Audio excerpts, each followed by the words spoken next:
de parte del grupo número 21 para el caso de aplicación número 2 de la certificación en docencia virtual de la Universidad Benito Juárez. Me acompañan en esta transmisión para reflexionar sobre el Flipped Classroom los compañeros Diego Quimbayo, Cristina Sánchez y Oscar Trigo, y este que les habla, Edwin Torres.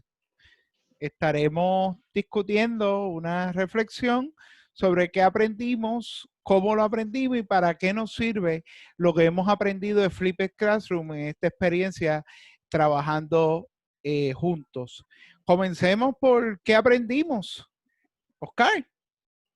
Ok, gracias Edwin. Muy buenas noches a todos mis compañeros.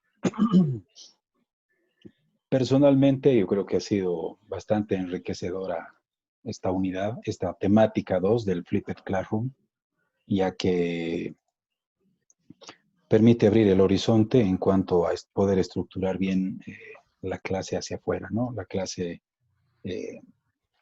basada en todo lo que el estudiante puede llegar a hacer desde su hogar, desde la distancia, desde la comodidad virtual que él tiene.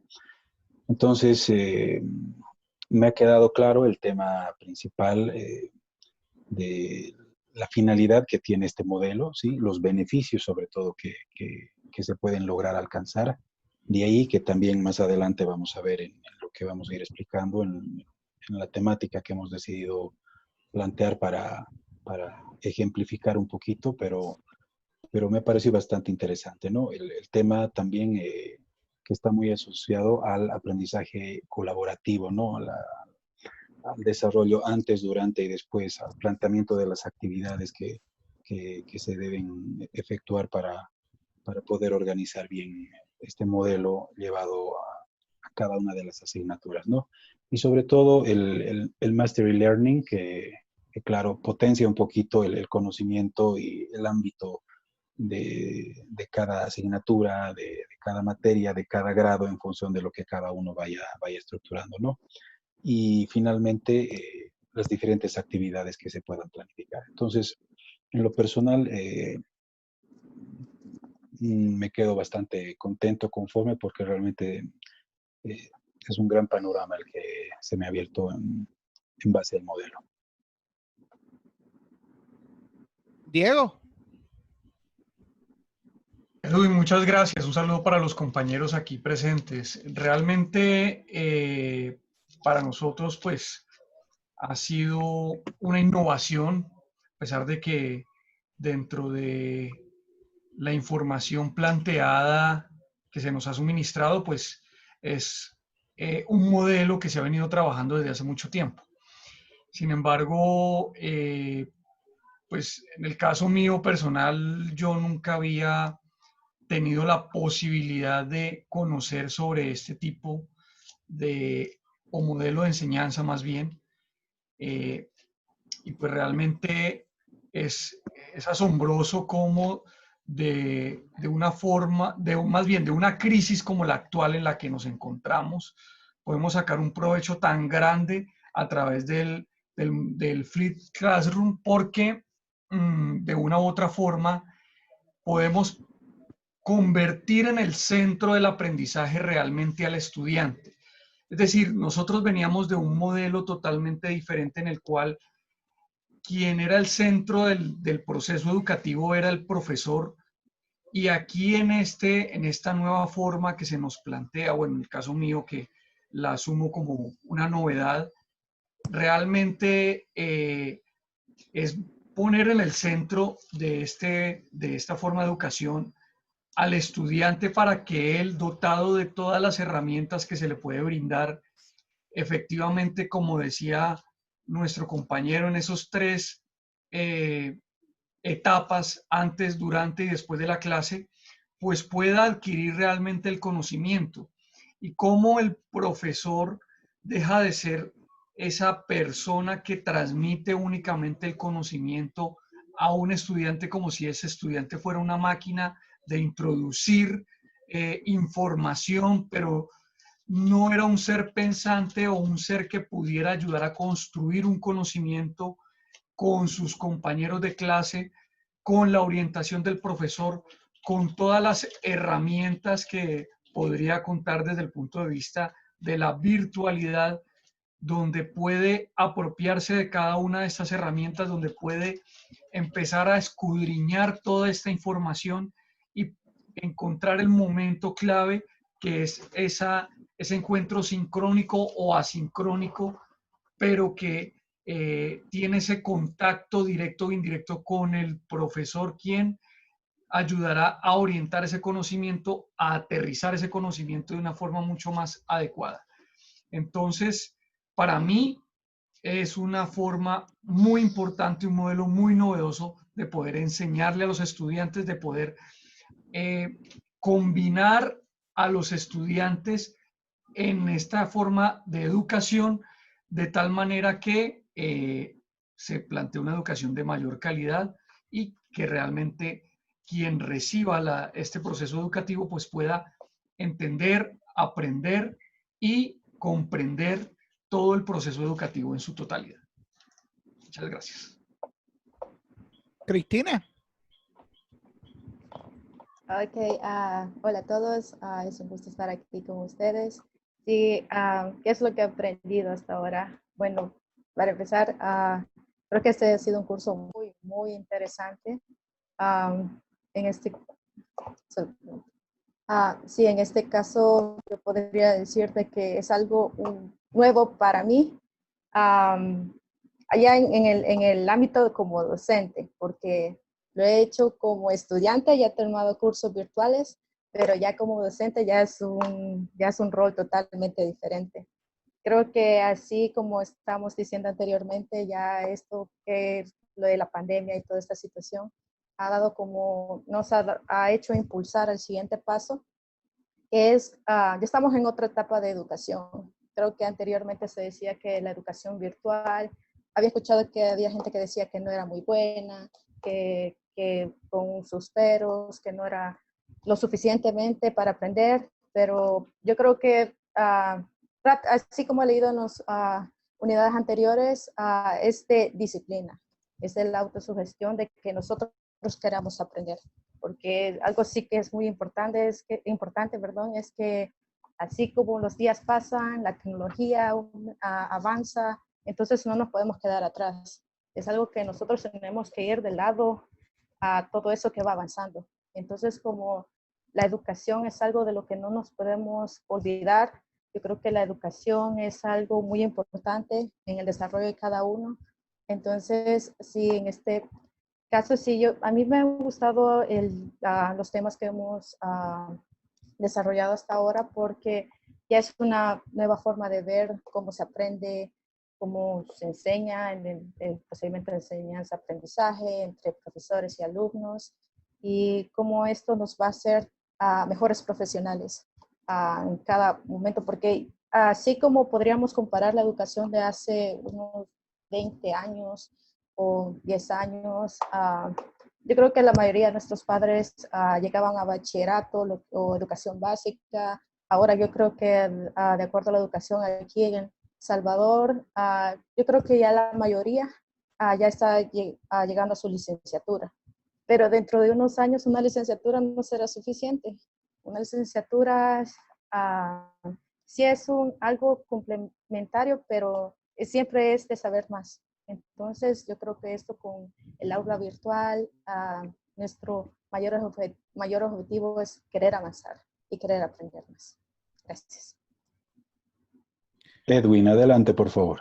Gracias. Yo en mi caso, pues, como maestro de estudios sociales en Puerto Rico, trabajo en una escuela especializada en ciencia y matemáticas, donde lo que tengo como población es estudiantes talentosos, y para poderlos llevar al próximo reto, pues yo utilizo el Flipped Classroom básicamente todos los días. O sea, para mí ha sido una experiencia de enriquecer lo que ya sé, de añadir nuevos conocimientos y de buscar nuevas herramientas, porque la clave del Flipped Classroom es buscar nuevas herramientas que mantengan al estudiante empoderado en su aprendizaje. O sea, si el estudiante no reconoce que él es protagonista y centro de su aprendizaje, podemos utilizar 200 estrategias y estaremos perdiendo el tiempo. O sea, algo importante en el Flipper es mantener al estudiante conectado, o sea, que el estudiante se mantenga conectado en su aprendizaje y que eso que aprendió venga a aplicarlo a la sala de clase. También, ¿verdad? Es el proceso invertido. En la antigüedad o tiempo atrás, nosotros íbamos a un salón de clase, íbamos a leer y en la misma lección, lectura, aplicación y la prueba luego. El modelo de aula invertida es eso mismo, al revés. El contenido tú lo tienes en línea o mediante recursos en línea y vienes a la sala de clase a producir, a discutir o viceversa, ¿verdad? Podemos hacer la lectura en el salón y la aplicación entonces se da en línea. Así que para mí el curso ha sido aumentar, ¿verdad? El cabal de recursos disponibles que tiene en línea y el conocimiento sobre cómo aplicarlo mejor. O sea, yo creo que mi formación también a nivel doctoral es en tecnologías del aprendizaje y en esa formación pues hemos trabajado el modelo Flip Classroom, que esta certificación me está dando otra visión de cómo trabajarlo y que ciertamente va a terminar enriqueciendo mi currículo académico y sobre todo mis clases, que es el fin, al fin y al cabo, ese es el fin, ser mejor maestro para mis estudiantes. Correcto, muchas gracias. Yo haré una intervención más en la que comentaré brevemente cómo he aprendido el modelo y en resumidas voy por la misma línea que ha marcado Edwin. Acá en La Paz, Bolivia, desde el año pasado, que a raíz del cambio de gobierno, de la salida de Evo Morales, se ha generado un momento de convulsión social. En lo educativo nos hemos visto en la necesidad de generar y desarrollar un modelo de educación virtual, desde luego con todo lo que lo implica. Y ya desde octubre que he tratado de ir indagando, de investigar, de conocer, de formarme, de capacitarme y de poder llevar a la práctica. Y quizás al igual que Edwin, todos estos meses que ya vamos para 5 o 6 acá en La Paz de cuarentena, de estar en casa y de estar con clases virtuales, pues ha ido que conforme vaya avanzando el tiempo y la práctica, pues pueda ir mejorando mi práctica dentro del Flipper. Entonces, comentábamos al inicio de la reunión, cada quien también comentaba las actividades que desarrolla y tengo también la suerte de poder desempeñarme como profesional en la universidad. Entonces, quizás en la universidad ha sido un poco más sencillo el poder aterrizar el modelo como tal, el preparar material, que es lo que mis compañeros también mencionaban, que ahorita creo que es el gran desafío, ¿no? El poder confrontar al estudiante con actividades asincrónicas y sincrónicas, pero que sean actividades ricas, ¿no? Que les permita desarrollar el conocimiento, que les permita potenciar sus capacidades, sus habilidades, sus competencias.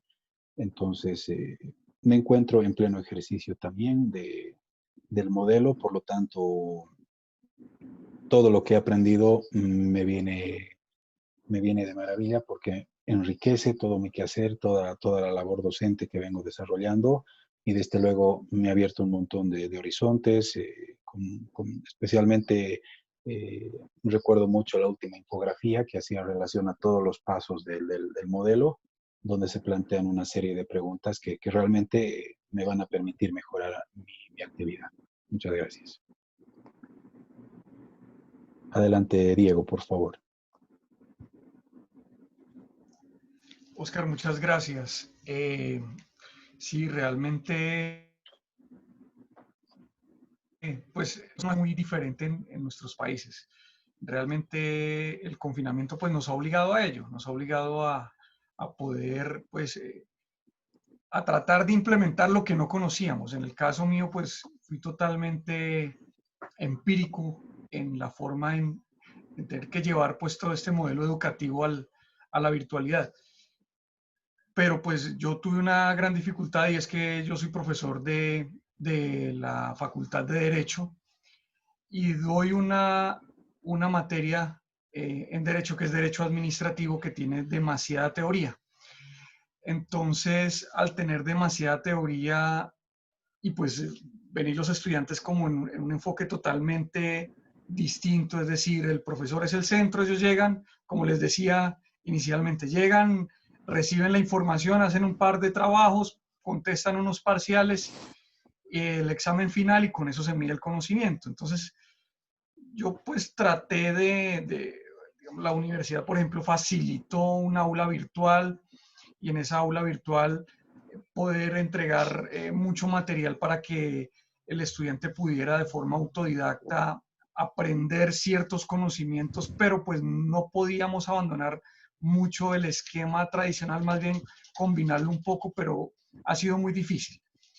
¿Qué nos ha planteado la universidad después de superar ese semestre académico? Además que, por ejemplo, el tema de la flexibilidad sí o sí tocaba porque lastimosamente en mi país, al igual que en el de ustedes, tenemos la misma dificultad y es que muchas personas no tienen el acceso a la tecnología, no tienen acceso a un computador, el internet o la internet es muy lenta en algunas zonas, en otras ni siquiera hay internet. Entonces, y obviamente muchos estudiantes que vivían aquí en mi ciudad, pues se fueron a zonas rurales donde realmente no hay esas herramientas. Entonces, pues, ¿qué tocaba? Por ejemplo, con ellos había que hacer una llamada, enviarles un material de trabajo, una cosa totalmente diferente incluso al Flip Classroom. Entonces, la universidad en vista de toda esa situación nos planteó efectivamente que buscáramos que el estudiante fuera el centro del proceso educativo, como les había mencionado antes, es decir, en cierta forma adopta algunas de las herramientas que se vienen planteando y como muy bien lo decía Oscar, a mí también me cayó como anillo al dedo todo lo que nos están enseñando aquí porque yo debo también empezar a mostrarles a los estudiantes y a subirles al aula virtual todo el material, a indicarles la ruta para que sean ellos los que efectivamente hagan ese proceso autodidáctico de aprender y que el profesor en una clase sincrónica, porque a mí sí me corresponden clases sincrónicas semanales, pasamos de clases de 4 horas, imagínense ustedes que yo tenía clases de 4 horas que me tocaba dictar las 4 horas seguidas. De hecho, teníamos un descanso de 10 minutos. Entonces, era una cosa absurda, la gente terminaba cansadísima, yo también terminaba cansadísimo. Entonces, pasar de ese tema de 4 horas a clases de 2 horas que realmente no se van a dejar de 2 horas, sino clases de 45 minutos. Entonces, si uno se convierte ya en un moderador y no en un profesor que inyecta solamente conocimiento.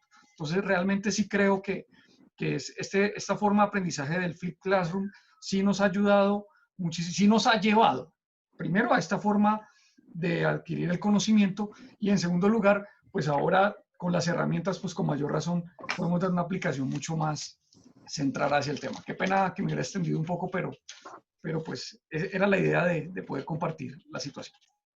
No, bienvenido. Muchas gracias. Desde luego que sí. Cristi, porfa. Sí, sí, en este caso, así como decía nuestro compañero, ha sido algo que, por ejemplo, aquí en El Salvador, un día, sí, ya sabemos de la pandemia y todo, hasta que un día el presidente dijo, ya se ve el primer caso, desde mañana entramos en cuarentena. Entonces a todos nos agarró así como que desprevenidos. ¿Qué pasa con el trabajo? ¿Qué pasa con nuestra educación, la universidad, los colegios y todo eso? Entonces creo que una pregunta importante que hay que tomar es que ¿es esta educación como disponible para todos? Porque sí es cierto, aquí hay muchos, así como hay personas que sí tienen acceso a internet, hay acceso a computadoras, hay personas que no lo tienen, personas de bajos recursos que tienen dificultades. Entonces, en nuestro caso sí ya llevamos como 4 meses así en confinamiento. Entonces, ¿qué podemos hacer en qué se podría hacer en casos así?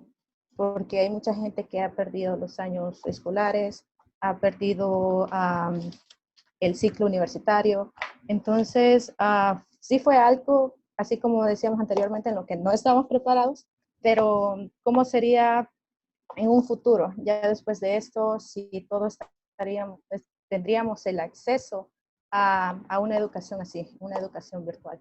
Yo creo que es importante aprender cómo lidiar con estos problemas. He buscado videos, he querido aprender cómo afectaría todo esto, porque así como decía anteriormente, la tecnología va avanzando.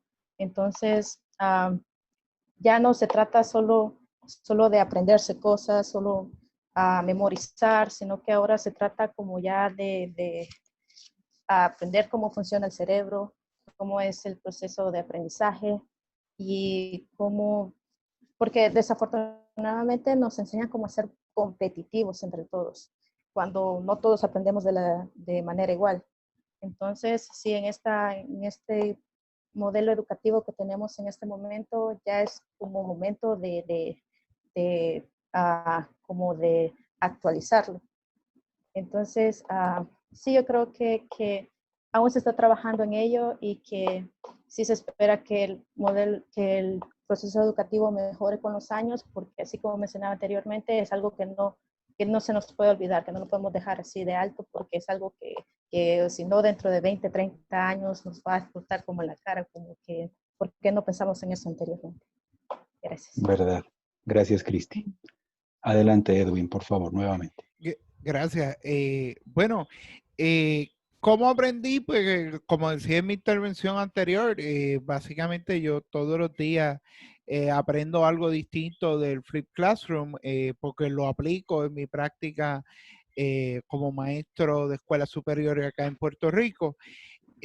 Así que todos los días para mí es una experiencia de aprendizaje, o sea, y cómo el rol del maestro cambia, o sea, no es ese rol, como diría Paulo Freire, bancario, sino que es un rol activo, un rol libertador, un rol de que el estudiante sea el protagonista del sistema, o sea, que sea el estudiante el protagonista de su propio aprendizaje y que lo entienda, o sea, muchas veces es difícil que el propio estudiante entienda que él es el protagonista de su aprendizaje. O sea, yo soy un mero facilitador, yo estoy para llevarte al próximo nivel, pero el aprendizaje lo construyes tú como estudiante. O sea, y me parece súper interesante los planteamientos que estamos haciendo aquí, porque precisamente había notado el problema del acceso a la tecnología. O sea, es la tecnología la nueva pobreza en esta década y en este milenio. O sea, el acceso a la tecnología, o sea, es la nueva pobreza. O sea, vamos a coartar el derecho de personas porque no tienen acceso a los medios. O sea, es algo que debemos comenzar a problematizar, ¿verdad? Sobre todo en nuestra Latinoamérica. O sea, cómo ese acceso a la tecnología tenemos que comenzar a trabajar con él. O sea, he escuchado en Naciones Unidas planteamientos de que ya el acceso al Internet no es un lujo, sino es una cuestión de derechos humanos. O sea, porque deja atrás al ser humano, ¿verdad? El desarrollo pleno del ser humano, un planteamiento sumamente interesante. Otra cosa que hemos estado aquí de acuerdo es la flexibilidad. O sea, el modelo Flip Classroom tiene que ser flexible. Si no somos flexibles, nada vale que tengamos el contenido en línea o que hagamos una actividad hermosa ¿verdad? De nada nos vale, porque si no hay flexibilidad, y cuando hablo de flexibilidad, en mi caso es flexibilidad de evaluación, flexibilidad de entrega, flexibilidad de diversos medios de entrega. O sea, si yo le pido a un estudiante, por poner un ejemplo, un cuento que el estudiante quiso grabarlo en un podcast, yo se lo tengo que aceptar. Si el estudiante lo quiso ilustrar, pues que bravo, qué bueno, lo ilustró.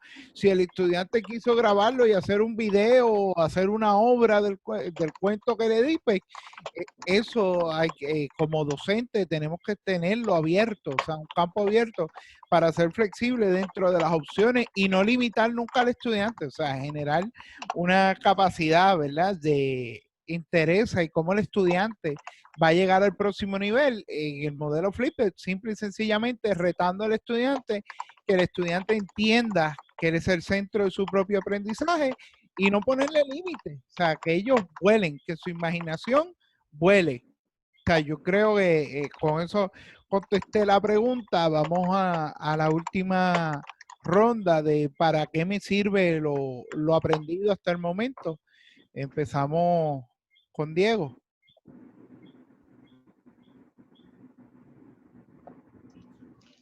Edwin, muchas gracias. Oscar y Cristina, pues realmente, ¿para qué me sirve? Me sirve precisamente para el nuevo planteamiento que se está dando desde la universidad, porque es que la virtualidad llegó para quedarse. Eso sí, no nos digamos mentiras, esto es un proceso que no tiene reversa, y a pesar de que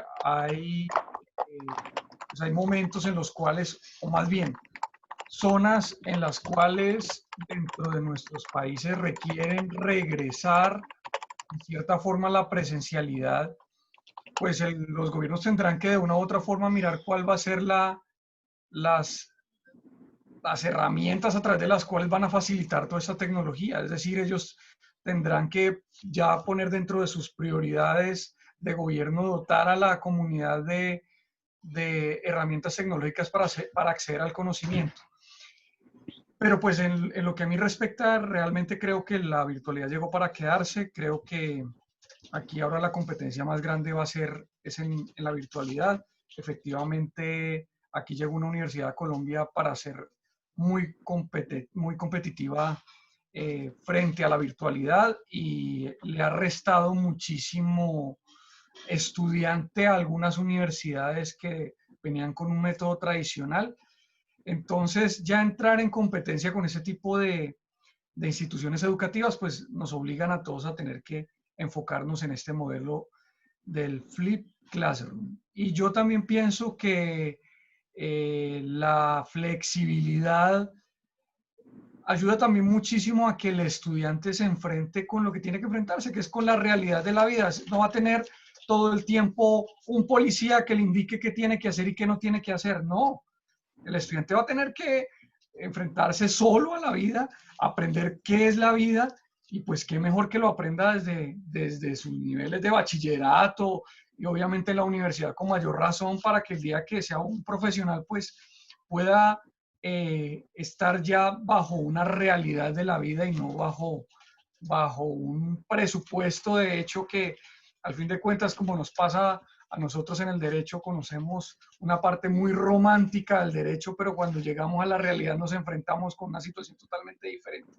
Entonces creo que el modelo, en mi caso, pues me sirve muchísimo para aplicarlo en mi proceso educativo, en mi proceso de universidad, y lo voy a aplicar muy juiciosamente, créanme lo que sí. Esa es la idea, para eso estamos aquí aprendiendo y lo voy a llevar a la práctica. Obviamente esto tiene que ser muy paulatino, esto no puede ser pues porque no estamos acostumbrados a ello, también para uno no es fácil, pero he ido tratando de buscar todas las herramientas, todas las fuentes de información para facilitárselas a los estudiantes de tal manera de que ellos puedan adquirir ese conocimiento de forma autodidacta y uno poder ser el conductor, el organizador de esa información y el consolidador de esa información, de tal manera que ellos cuando lleguen a preguntar sobre sus dudas, sobre sus inquietudes, pues uno los puede orientar de mejor manera. Eso sería básicamente. Gracias. Oscar. Gracias, Edwin. Pues yo creo que todo lo aprendido en lo personal y también gracias a que he podido estar en ejercicio y en práctica con el modelo, pues enriquece. O sea, me ha servido para ampliar muchas otras cosas, muchas otras temáticas, eh, nuevas herramientas, quizás una nueva forma de encarar este nuevo semestre que precisamente hoy he comenzado en la universidad. eh, pero sí me ha gustado mucho, o sea, el cómo está estructurada la unidad, el cómo se nos ha presentado toda la información, pues amplía el horizonte y desde luego enriquece y sobre todo creo que los grandes beneficiados van a ser nuestros estudiantes, quedando también y apoyando la postura de mis compañeros, ¿no? Quedando también quizás una deuda pendiente a nivel Latinoamérica, a nivel gobierno, como en muchos de nuestros países, todas han sido políticas de gobierno. Son muy pocos los países donde hay una política de Estado, donde entre quien entre, la prioridad número uno que tiene que ser en cualquier país es salud y educación. O sea, invertir tantos recursos que a veces se malgastan en cosas básicas, ¿no? De pronto poder dar internet gratis a todos, dar una capacitación a todo el profesorado y que de pronto todos puedan ir adquiriendo quizás esta formación y estas herramientas. Pero desde luego yo aprovecho todo esto y lo voy a poner inmediatamente en práctica. Gracias. Cristina. Bueno, finalmente yo creo que como los educadores de la siguiente generación, yo creo que la clave sería evitar el conformismo. Yo creo que es la clave para que cada estudiante se sienta como motivado de seguir adelante, de seguir aprendiendo, de querer sobresalir, porque había leído sobre un artículo que dicen que el, uh, como que el 65 o el 70% de empleos que ocuparán nuestros hijos en el futuro aún no se han creado. Entonces tenemos que educarlos de una forma adecuada para que ellos estén preparados, porque son como el punto clave del futuro de la educación, ya sea de cada país y cómo se desarrollará este. Entonces, la educación es, desafortunadamente, creo que muchos gobiernos no le ponen como que mucho empeño en poder sobresalir este aspecto, en poder destacarlo en la educación. Yo creo que siempre he pensado que el que puede sobresalir, el que quiere sobresalir puede serlo. Así como es cierto que hay diferentes tipos sociales en el que muchas personas pueden decir de que no es muy difícil salir adelante en estos tiempos, pues así como yo creo que buscando las oportunidades se pueden conseguir. Hay muchos, ¿cómo se dice? Lugares donde podemos incluso aplicar a becas que nos pueden ayudar a no estudiar solo en nuestro país, sino que conocer más allá de las fronteras. Entonces, sí creo que es muy importante ahora saber educar y motivar a esa siguiente generación a hacerlo. Gracias. Pero en mi caso, ¿para qué me sirve todo lo aprendido? Aparte de continuar perfeccionando la práctica educativa, o sea, algo que yo he tomado como bandera siempre es problematizar. O sea, problematizar el concepto educativo que estamos creando. O sea, problematizar que cada uno de esos estudiantes entienda que es protagonista, o sea, entienda el contexto en que se está dando, ¿verdad? Y llevar a los líderes mundiales a que los objetivos de desarrollo sostenible que muy bien plantearon la Organización de Naciones Unidas en 2015 se cumplan. O sea, porque tenemos un plan mundial, tenemos un plan global, todas las naciones estuvieron de acuerdo. O sea, entonces, ¿qué vamos a hacer con los gobiernos? Un poquito como decía Oscar ahorita, o sea, en lugar de tener una política de gobierno, tener una política de Estado. O sea, ¿qué vamos a hacer para que eso que nos comprometimos realmente ocurra? O sea, y por eso yo insisto mucho en problematizar. Siempre tenemos que problematizar todo en la vida, ¿verdad? Y en el caso del aula invertida, es una oportunidad para nosotros como docentes problematizar nuestra propia práctica. O sea, créanme que yo llevo 3 años, casi 4, utilizándola como estrategia completa en todos mis cursos y cada día me problematizo más, o sea, y cada día tengo mucho más problemas de los buenos, ¿verdad? Porque son cómo llevar esa educación al próximo nivel, o sea, ¿qué voy a hacer? Si yo usé una caricatura, ¿qué voy a hacer mañana? Voy a hacer un video, voy a hacer un podcast, voy a hacer un infograma, voy a hacer un juego, voy a programar, vamos a hacer una clase para programar, o sea, para hacer programación. O sea, ¿qué es el próximo nivel? O sea, ¿cuál es ese próximo nivel? Y ¿para qué me sirve? Pues me sirve también para ilustrar un poco lo que lo que me funciona. O sea, para ilustrar un poco lo que me funciona y ponerlo en práctica, o sea, ponerlo a disposición del mundo y finalmente transformar un discurso educativo. O sea, la tecnología no es ese cuco que venía desde los 70 para acá, los que estudian un poco sobre el desarrollo de la educación y tecnología, de los años 70, la década 70 hacia acá, se venía diciendo, no, la tecnología en la educación, la tecnología en la educación. Pero ¿qué era eso de la tecnología en la educación? La tecnología en la educación ha estado desde que los cavernícolas frotaron las 2 piedras y encontraron el fuego. O sea, descubrieron el fuego, porque eso es tecnología. O sea, ahora, ¿cómo la aplicamos y cómo la sistematizamos para que genere aprendizaje para las futuras generaciones?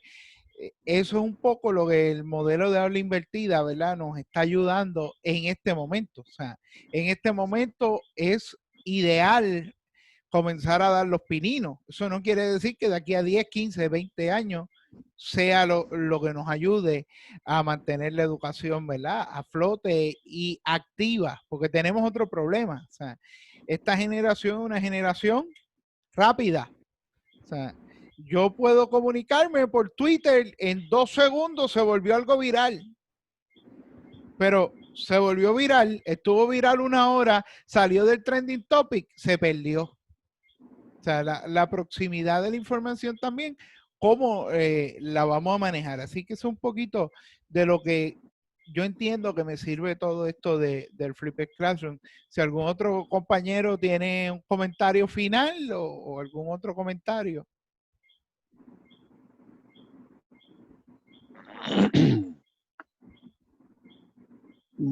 Diré algo más. Yo creo que hoy en día ya es una necesidad el que podamos todos los docentes estar bien capacitados, los diferentes modelos de educación virtual. Creo que estamos llamados como educadores y como motores de interacción con nuestros estudiantes a generar lo que muchas veces cuesta. No es fácil migrar, ir de un modelo, como mencionaba Diego, ¿no? Del modelo tradicional de aula a lo que ahora tenemos y a lo que tenemos que acomodarnos todos. Pero estamos llamados a eso. Estamos llamados a imbuirnos, a capacitarnos, a tratar de conocer todas las herramientas, toda la amplia variedad de opciones que tenemos, de modelos. Y nada, yo creo que estamos llamados a generar esta transformación. Todavía no se sabe cuánto más vaya a durar este asunto de la pandemia, pero bueno, definitivamente yo creo que hemos, de una o de otra manera, para bien o para mal, hemos en algunos países estado obligados a dar este paso y a poder estructurar los lineamientos y la estructura base de una educación virtual que permita de aquí en adelante cambiar y transformar y revolucionar la educación. Por mi parte es todo, les agradezco a todos. Comenzaré dando mi despedida. Un saludo cordial desde La Paz, Bolivia, y será hasta otra oportunidad. Gracias. Yo quiero hacer un comentario final y es el siguiente. Creo que estos modelos también deben estar enmarcados dentro de unos límites. Es decir, digamos, nosotros como en ese rol de profesores, de docentes, también estamos llamados a mostrarle a los estudiantes que se requiere tener unos ciertos límites, unos ciertos parámetros, que debe existir una ética en el manejo de toda la información que se adquiere, que no el todo vale, que hay unas normas que respetar, porque lastimosamente eso es lo que ha generado un poco la Internet frente a Sí, muchas personas, y es el desbordamiento de el respeto, de la responsabilidad, bueno, de todos los valores que deben existir alrededor de cualquier aprendizaje. Es decir, si nosotros no ayudamos a orientar a través de estos modelos que efectivamente todo se debe marcar dentro de unos principios y valores, muy seguramente no vamos a poder tener control mañana frente a esa situación. Entonces, si bien es cierto que podemos agilizar y facilitar con estos modelos de aprendizaje, el conocimiento también es bueno que los estudiantes comprendan y aprendan que deben desarrollarse dentro de esos límites, y nosotros somos los llamados a plantearlos desde el aula. También me despido, un saludo muy especial a ustedes, a Edwin, a Oscar, a Cristina, desde Ibagué, Tolima, Colombia. Muchas gracias. Cristina. Bueno, yo lo que podría decir es que sí trabajemos duro para que, bueno, sabemos que la educación es un derecho, entonces no deberían de haber obstáculos para que todos, todas, no importa el estatus social, no importa nada, que tengamos acceso a ello, porque eso es la clave de seguir adelante. Así que también me despido desde El Salvador. Ha sido un gusto trabajar con ustedes. Buenas noches. Mire, Edwin, ¿verdad? Creo que lo más importante, ¿verdad? Es que ante todo lo que está pasando en el mundo, o sea, utilicemos la tecnología en función de la educación y no la tecnología para la educación. O sea, usemos la tecnología en función del producto educativo, o sea, de qué es lo que queremos formar en nuestros estudiantes. No usemos la tecnología porque nos están obligando, porque estamos en cuarentena o porque no podemos estar en las aulas, simplemente porque tengo que dar la clase, sino tengo que darla, pero ya que tengo que darla, vamos a utilizar entonces esas herramientas y vamos a demostrar que una vez más la educación es el arma más poderosa que tiene el mundo para transformarse, como decía Nelson Mandela, y que en la educación es que está la innovación del mundo. O sea, y un poquito quiero citar a Steve Jobs, y Steve Jobs decía que la innovación es lo que distingue a un líder de los demás. Así que nosotros como educadores, como profesionales de la educación, nos toca ser líderes en cómo manejar la tecnología y ser ese ejemplo de cómo utilizar la tecnología sabiamente e instruir a las próximas generaciones en una alfabetización digital para crear un ciudadano digital que sea comprometido y que tenga los mismos valores que tenemos en la vida diaria, que lo traigan al entorno virtual un poquito por la línea de Diego. Así que yo me despido desde Las Piedras, Puerto Rico, y esperamos que disfruten, ¿verdad? Esta reflexión que hemos compartido con ustedes. Este es el grupo número 21.